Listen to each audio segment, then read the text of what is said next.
Assalamualaikum warahmatullahi wabarakatuh. Perkenalkan, nama saya Andina Permatasari, NIM 9020119081. Saya berasal dari kelas manajemen B 2019. Nah, sebelum kita melangkah ke materi inti saya, sebaiknya kita memahami dulu ada beberapa masalah dalam perekonomian. Yang pertama yaitu ketidakstabilan perekonomian, yang kedua pengangguran, dan yang ketiga inflasi. Nah, saya akan kembali ke materi inti saya, yaitu cara mengatasi masalah perekonomian. Ada beberapa cara. Yang pertama yaitu membuka lapangan kerja baru. Pengangguran muncul ketika faktor-faktor produksi yang mampu dan mau menghasilkan barang dan jasa tidak lagi bekerja secara aktif untuk memproduksi.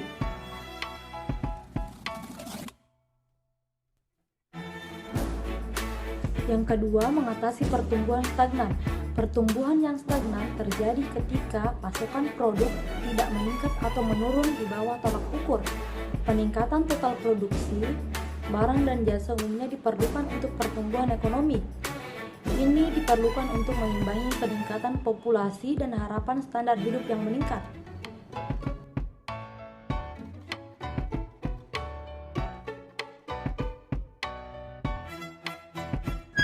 Yang ketiga, siklus bisnis. Pengangguran dan inflasi cenderung muncul pada fase-fase ini. Berbeda dari siklus bisnis, probabilitas masalah ini akan bervariasi. Ada beberapa waktu pengangguran lebih sedikit masalah dan inflasi lebih banyak. Di lain waktu, pengangguran lebih merupakan masalah dan inflasi lebih sedikit.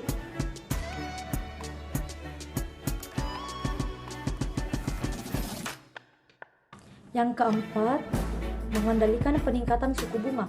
Suku bunga adalah biaya yang dipungut oleh bank untuk meminjamkan pinjaman. Ketika bisnis meminjam uang dari bank, dari waktu ke waktu, kenaikan suku bunga akan secara langsung mempengaruhi bisnis. Dengan kenaikan suku bunga akan menyebabkan kenaikan biaya bunga. Dalam kasus ini, bisnis harus mengeluarkan biaya yang lebih tinggi untuk membayar kembali pinjaman. Seiring dengan bisnis, perubahan suku bunga juga mempengaruhi pelanggan yang pada gilirannya akan mempengaruhi bisnis.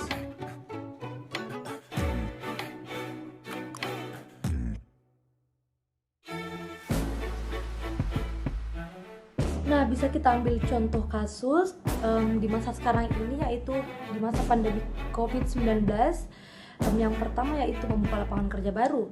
Nah, dengan kita membuka lapangan kerja baru bagi beberapa masyarakat yang terkena dampak COVID-19, yaitu PHK besar-besaran di berbagai perusahaan, kita dapat membuka lapangan kerja baru seperti kita membuka bisnis online shop dengan menjalankannya di rumah masing-masing.